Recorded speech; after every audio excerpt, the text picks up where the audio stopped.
So this video wraps up our 4-week celebration of Halloween, and as of next week we'll move on to some other non-horror related content, but I racked my brain trying to think of what movie we should end on, and you know, I was looking for something colourful, I was looking for something fun, and then for some reason I just looked up at my shelf and there it was, sitting there looking me straight in the eye, Tales from the Crypt, Demon Knight. So a quick backstory on Tales from the Crypt for people that aren't aware, there's probably some of you, most likely. It was a very cool anthology horror series that ran for 7 seasons back in 1989 through to 1996, and it was unlike anything at the time. It was based on horror comic books, The Vault of Horror, Tales from the Crypt, things like that. It was produced by some of Hollywood's biggest heavyweights at the time. You had Richard Donner, Joel Silver, Robert Zemeckis, Walter Hill, Gilbert Adler, and I'm probably missing somebody. And because it was aired on HBO, it was breaking all kinds of rules. It was real horror, and it was comedy as well. It was full of profanity, it was full of sex, and it was super violent, like really gratuitously gory. And on top of all that, it was the one show that attracted the most A-list stars. Like, these are people this is back before streaming like Netflix and Stan and all these, and Hulu and all these things. So you had this TV show on HBO that attracted A-list stars, you know, people that worked in cinema on the big screen who wanted a piece of this TV show. And you had everyone coming along to act. Every Hollywood actor you can think of was part of it. Arnold Schwarzenegger even directed an episode. So anyway, when the series eventually came to an end, the producers thought that, well, they really wanted to keep the ball rolling. So the natural progression was obviously theatrical. And the original intention was to make a trilogy, anthology-style trilogy that is. So they started with Demon Knight. It wasn't their actual first choice to go with, but it's the one they ended up with. And over time they produced a second one, which was called Bordello of Blood with Corey Feldman. And then they made one called Ritual in 2001, which is a very heaped upon movie. Not a lot of people like it. I kind of do. That's not surprising. It stars Jennifer Grey and Tim Curry and a few others, and it's Craig Sheffer, and it's a voodoo movie. It's a loose remake of White Zombie. Anyway, that one kind of went through all kinds of distribution hell. It eventually got released as a standalone film with no ties to Tales from the Crypt, and then they re-released it as a Tales from the Crypt movie, and it was a whole kerfuffle. And in fact, at one point in time, the movie The Frighteners, the Peter Jackson film, was originally going to be an installment of Tales from the Crypt. However, it was too strong, and Robert Zemeckis thought he wanted to make it a standalone theatrical film, and I guess thus launched the career internationally anyway of Peter Jackson and Fran Walsh, yada yada yada, and I can probably just lose myself talking about that shit, so rewind. Along comes this movie that everyone was anticipating because of the TV show.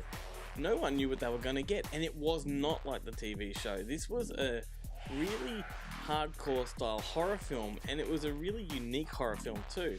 The cast was actually really amazing. Billy Zane, who I talked about a few weeks ago in Dead Calm, headlines the movie, and it's probably outside of Dead Calm the best thing he's ever done. And the supporting cast is really impressive. It's got William Sadler, it's got CCH Pounder, Jada Pinkett, who else is in this one? Dick Miller, and my favourite, William Fleischer. He is a fucking legend. If you've never seen Fleischer's Universe, look it up online. It's amazing. On Thomas Hayden Church before he really became a big thing, and a bunch of other people. And the story is really quite simple. It takes place in an old rundown hotel. Although it doesn't look like a hotel, it's some kind of weird factory setup that just has rooms for rent, and there's a group of people that are holed up there. They're sort of permanent residents of this hotel. It's really strange, and in walks this stranger one night. His name's Riker. He's a bit like a hitchhiking cowboy, and he's really worried that something terrible is about to happen. And then Billy Zane arrives, and he plays a character called The Collector, and he presents himself as the good guy. He's very charming, charismatic, and says that he's here to catch Breaker, and no one knows who's telling the truth. And then all of a sudden these fucking demons rock up, and it turns out that Billy Zane is this demon warrior who can summon them from the ground. He's looking for this chalice. It's a key that actually contains the blood of Christ. Breaker's got that. And so it becomes this standoff between all these people inside the hotel versus all these demons on the outside. It is essentially a demon night. The script is really, really well written. It's very tight. The action is super awesome. The characters are really interesting. The dynamic is very unusual. You know, there's romantic connections here and there. There's sort of motherly, sibling, family ties that kind of weave in amongst it that don't quite make a lot of sense but do. And then it becomes a free-for-all. Violence galore. You've got heads being busted open, you've got splat going everywhere, you've got these demons that are dripping goo, they've got fangs, they've got these green glow-in-the-dark eyes. The camera angles are always skewed, and there's fog, there's fluoro colours. It is this beautiful closed set production design that, if you know me by now, you know that I love that kind of artificial production value, and Demon Knight is dripping with it. This is a movie that really helps define my teenage years, because this is one of those films that when it got released, at least in Australia, it went theatrical. This is when horror films still went theatrical, well, most of them anyway. And David and Margaret, the two movie review people on SBS television, who were generally old fuddy-duddies and fairly conservative in their views, they celebrated this film. They gave it a raving review, and I'm like, oh my god, if you could impress these old farts with this kind of gory movie, it's something I just have to see. And so naturally I snuck into the cinema and saw it. The collector has a wicked sense of humour which Zane exploits cleverly. The director was Ernest Dickerson, former cinematographer of Spike Lee, amongst others. Demon Knight is recommended to lovers of this particular genre. If you're not into tacky violence or supernatural salivating, stay clear. And so it came and it went, and it sort of built an audience on home video, and now, some 20 years later, it has become quite a cult film, although I would love to see it screened more often as a cult film. Nevertheless, it has a cool Blu-ray release, several Blu-ray releases around the world, along with Bordello of Blood. Ritual doesn't get the same love, but you know, it has a DVD release, so that's something. A couple more things I forgot to mention about the backstory of this is that it was originally, the Demon Knight script was originally a standalone horror film that was supposed to be directed by Tom Holland as his follow-up to the original Child's Play, and that never happened. And so then the script bounced around Hollywood and went from one person to another. Ended up with Mary Lambert, who did Pet Sematary. The failure of her second Pet Sematary film meant that no one wanted to make it, so then it ended up with Charles Band, who, you know, was the king of trash and king of low-budget independent films, and that never happened. So eventually, somehow, it ended up in Joel Silver's hands, and the rest is history. And much like the TV show, it is bookended by the Crypt Keeper, that amazing horror icon who introduces the stories from the television series as well as these films, and then closes the proceedings with some kind of flagrant insult to the audience. It's a damn shame that Tales From The Crypt 1 ended on television, and 2 only got as far as, let's say, 2.5 films, given that Ritual was so panned. I mean, this is something that I would love to see more of, and there are rumours at the moment that the television series is getting rebooted by M. Night Shyamalan.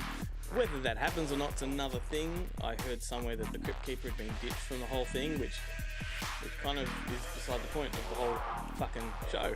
Anyway, if it comes back with the Crypt Keeper, then I'm all fucking for it. If it doesn't, well, you know, it won't last. But Jesus Christ, let's make more of these fucking movies. Tales From The Crypt it's a franchise, it's a property, it's a name that people know. Why not make more of these goddamn movies? Number 1 was so good. Number 2, Bordello of Blood, was really good, but hugely underrated and undervalued. But when you watch it in retrospect, I think it's a really cool vampire film and really unlike so many others. Anyway, whatever, I guess you've realised why the fuck this is called Cinema Waffle, because that's pretty much all I do is just waffle. So anyway, Demon Knight, watch it this Halloween. Few movies really capture that Halloween spirit the way this one does. It's colourful, it's vibrant, it's texturally thick with practical special effects, and it's got a great cast, and it's funny and it's scary, and it deserves all the love that we can muster. But what the fuck would I know? Don't take my word for it. Here's the trailer. Universal Pictures is proud to present the motion picture directing debut of one of America's most talented and respected artists. Cut! Cut, cut, cut, cut, cut! Oh, hello, kiddies. So glad you could join me. Your pal, the Crypt Keeper, has gone Hollywood in a big way. I'm directing my first feature film. Care for a little shriek preview? For my big scream premiere, I wanted lots of suspense. Uh-oh. Special effects, sex, violence. The kind of thing you could really sink your teeth into. Frights! Camera! Action! It's about a chase through the ages. A race against time. The war between good and evil. Come on out, everybody! It's time to play! And the final battle between man... I'm sorry. ...and demon. I'm not gonna hurt you. I lied. It stars Billy Zane from Dead Calm, William Sadler from Die Hard 2, and Jada Pinkett from Menace to Society. Ooh, I love those titles. And you'll love Demon Knight. They're here! The demons are here! And ladies, if you think Demon Knight is too gross and yucky... Whoa! Thank you.